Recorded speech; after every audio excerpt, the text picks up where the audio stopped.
Hi friends, welcome to online book reader. ఈరోజు ఈనాడు పేపర్లో ప్రచురితమైన పితృదేవో భవ అనే కథ చదివి మీకు వినిపిస్తున్నాను. పంపినవారు ప్రతిభాలక్ష్మి. కథ పేరు పితృదేవో భవ. చూసావాక, ఎంత ఆఫీసరం అయితే మాత్రం పెళ్లి చేసుకుని వెళ్ళిపోతున్న బాధ కొంచెం కూడా లేదు. కంట్లో నుండి చుక్క నీరు కూడా రాలేదు. నా అప్పగింతల సమయంలో మా బంధువుల మాటలు నా చెవిలో పడ్డాయి. వాటికి నాకు ఏమీ బాధ కలుగలేదు. అయినా నేను ఎందుకు ఏడవాలి? నాకు తెలుసు, నేను పెళ్లి చేసుకుని వెళ్ళాక కూడా మా అమ్మా నాన్న నన్ను వదిలేయరని. నేను ఎందుకు భయపడాలి?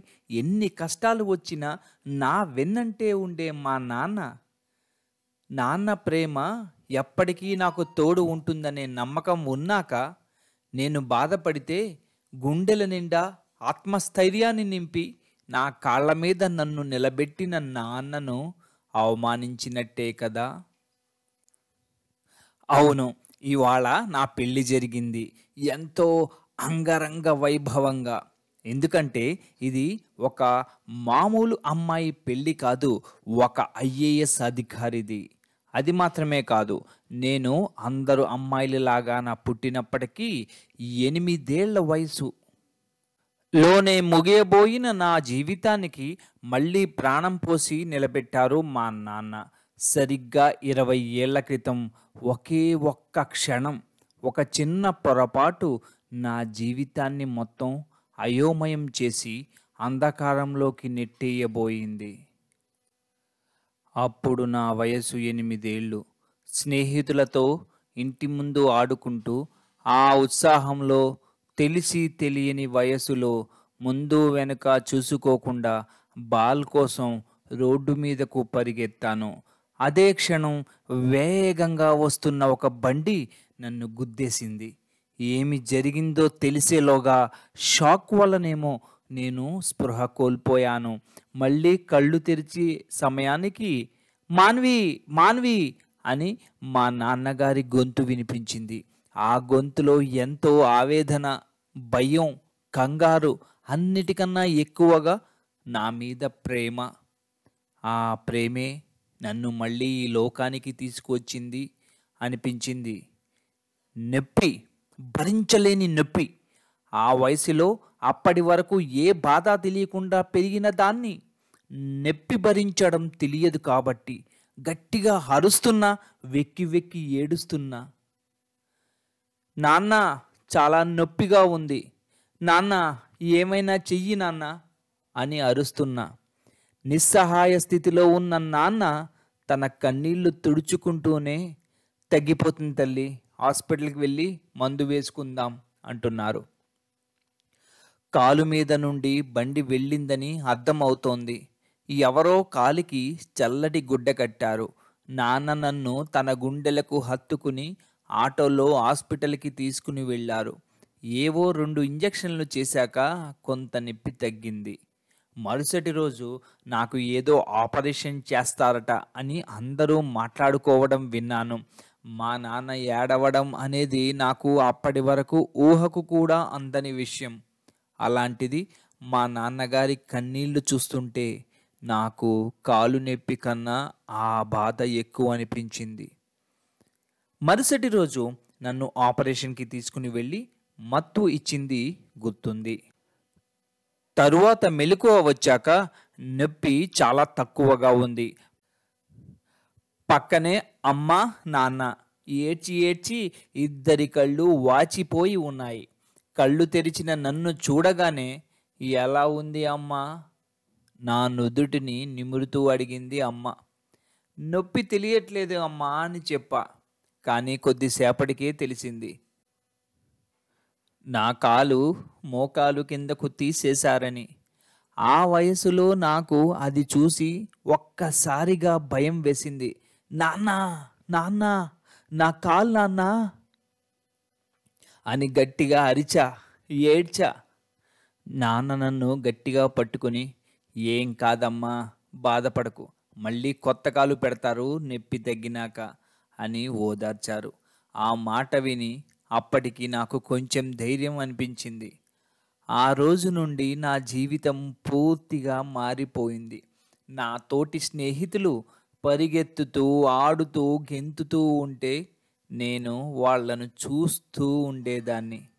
అప్పుడప్పుడు బాధ అనిపించినా నాన్న నన్ను ఎప్పుడూ బలహీనపడనివ్వకపోయేవారు. ఎవరు పర్ఫెక్ట్ కాదు. ఎవరి బలాలు, బలహీనతలు వారికి ఉంటాయి. కొందరివి కనిపిస్తాయి. కొందరివి సమయం వచ్చినప్పుడు తెలుస్తాయి. బలహీనతల కన్నా బలం ఎక్కువ ఉన్నవాళ్ళు గొప్పవారు అవుతారు అంతే. నిన్ను నువ్వు నమ్మితే తప్పకుండా గొప్పదానివి అవుతావు అంటూ ఎప్పుడు నాలో మనోధైర్యాన్ని నింపుతూ పెంచేవారు. వీలైనంత ఎక్కువ సమయం నాతో గడిపేవారు. చదువులో నేను ఏమాత్రం వెనకపడకూడదని పక్కనే కూర్చొని నన్ను చదివించేవారు. ఒక ఏడాదిలో నేను ఒక రబ్బర్ షూ లాంటిది వేసుకుని కర్ర సహాయంతో నడవడం మొదలుపెట్టాను. ఆ ఏడాది పుస్తకాలు ఇంట్లో చదవడం వల్ల తర్వాతి క్లాసులో జాయిన్ అయ్యి రోజు స్కూల్కి వెళ్ళడం ప్రారంభించాను. నేను చదువులో ఎప్పుడూ మొదటి స్థానంలో ఉండేదాన్ని. దాంతో స్నేహితులు అందరూ నన్ను ఏవైనా డౌట్స్ అడగడం ద్వారా నాతో సాన్నిహిత్యం పెంచుకోసాగారు. సరదాగా క్లాసులో కబుర్లు చెప్పుకుంటూ, నవ్వుకుంటూ నేను సంతోషంగా మళ్ళీ ఒక కొత్త జీవితాన్ని ప్రారంభించాను. నాకు లోకజ్ఞానం పెరగాలని, విషయ పరిజ్ఞానం కలగాలని నాన్న నాకు ఎప్పటికప్పుడు స్కూల్ పుస్తకాలే కాక విజ్ఞానం, వినోదం, చరిత్ర, ఆధ్యాత్మికం, స్ఫూర్తినిచ్చే జీవిత కథలు, రాజకీయం, పౌరాణికం ఇలా అన్ని రకాల పుస్తకాలు వయసుని బట్టి తెచ్చి ఇస్తూ ఉండేవారు.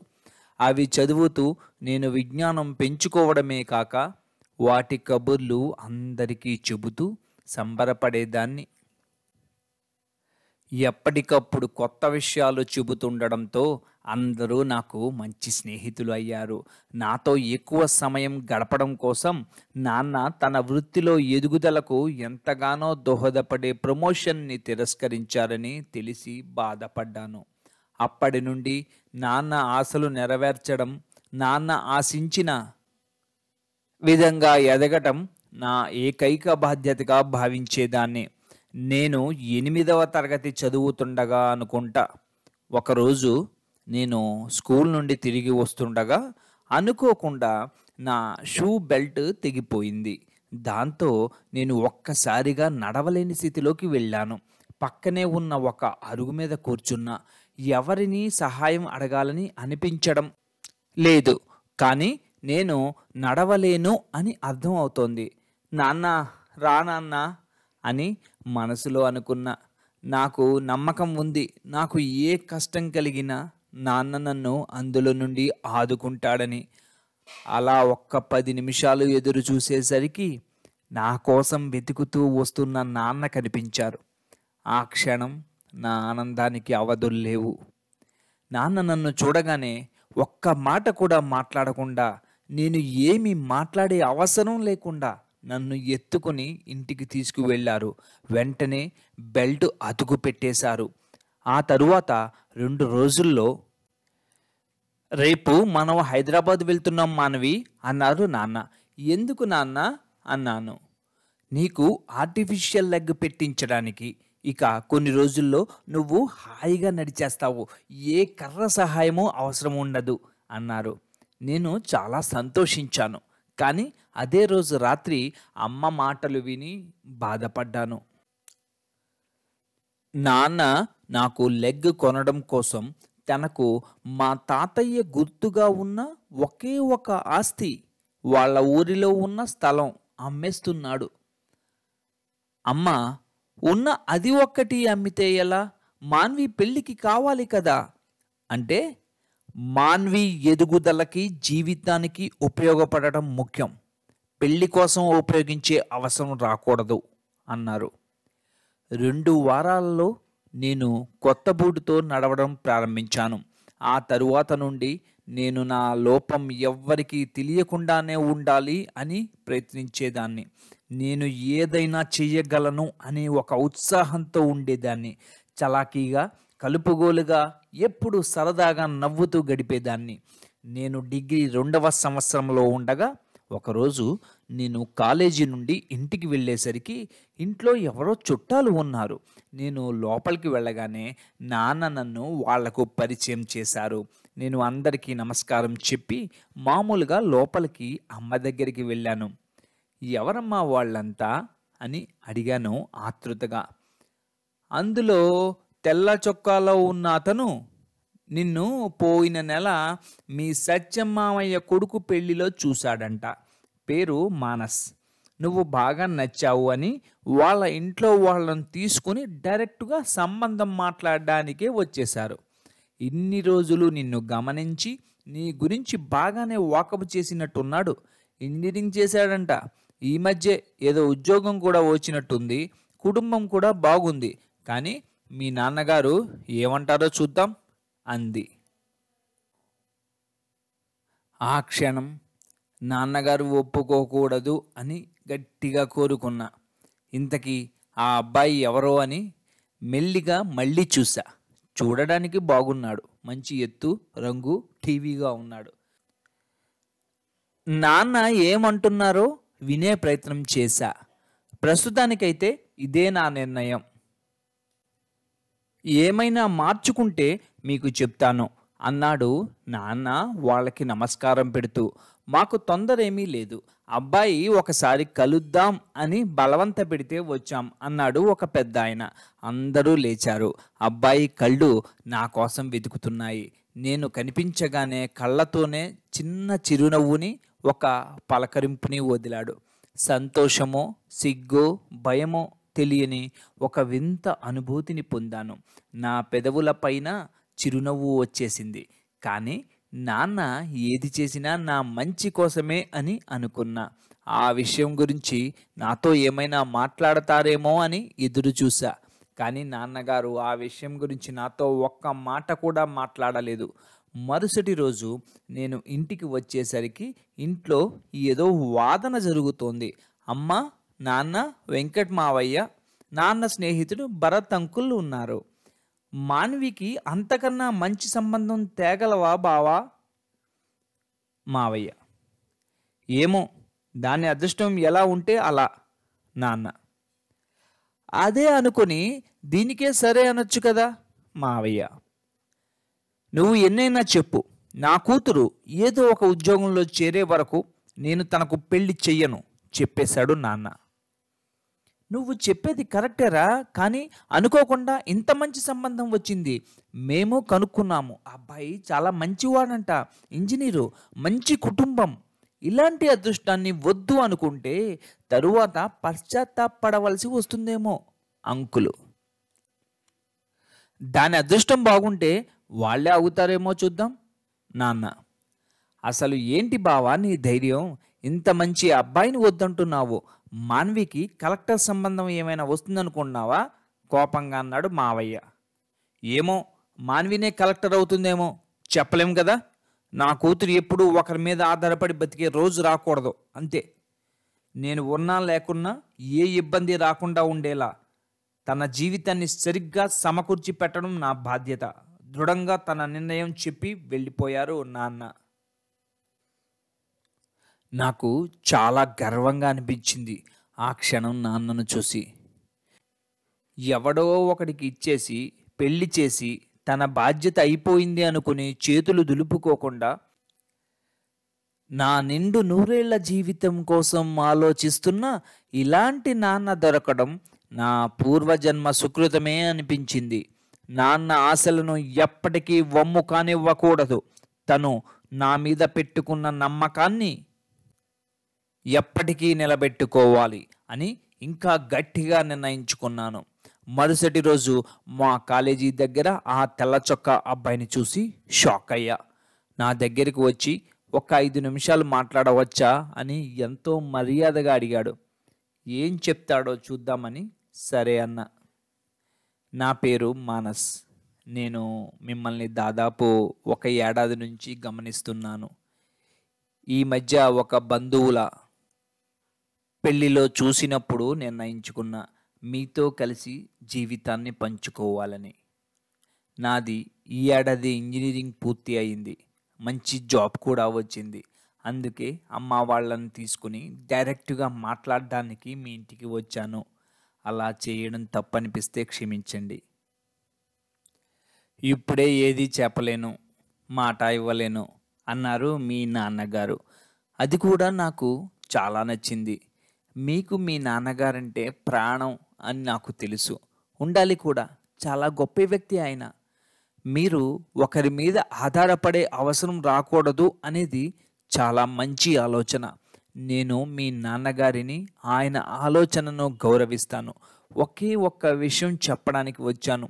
మీరు పెళ్లి చేసుకోవాలి అనే నిర్ణయానికి ఎప్పుడు వచ్చినా నాకు ఒక్క మాట మాత్రం చెప్పండి. నేను ఎదురు చూస్తూ ఉంటాను అని మర్చిపోకండి అన్నాడు.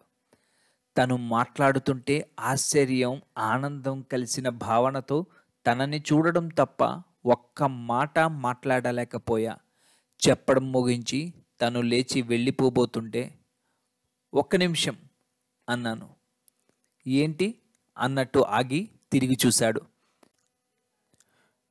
"మీకు చెప్పడానికి మీ కాంటాక్ట్ నెంబర్" అని అడిగా.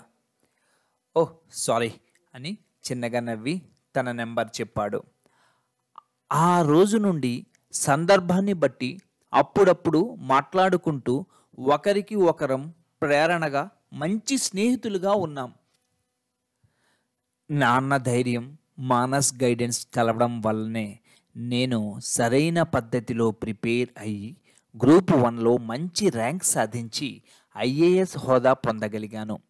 అదే బంధం ఈరోజు మాన్వి వెడ్స్ మానస్గా మా పెళ్లి జరిగే వరకు వచ్చింది.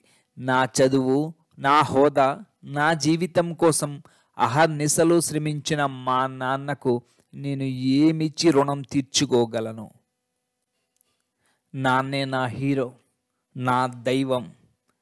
ఇన్ని ఒడిదుడుకుల్లో నాతో ఉండి నన్ను నిలబెట్టిన మా నాన్న ఇక మీద కూడా నాతో ఉంటారని నాకు తెలుసు. నేను కూడా మా అమ్మా నాన్నలను ఎప్పటికీ వదిలేయను. అలాంటప్పుడు ఏడుపు ఎందుకు రావాలి? ఎందుకు? అందుకే సంతోషంగా పెళ్లి చేసుకుని వెళ్ళిపోతున్నా. భయం లేదు, బాధ లేదు, బాధ్యత విడిచేది లేదు, బంధం వదిలేది కాదు. అంతే ఫ్రెండ్స్. ఇక్కడితో కథ అయిపోయింది. మీ అందరికీ నచ్చింది అనుకున్నాను. Thank you very much. Please subscribe our channel.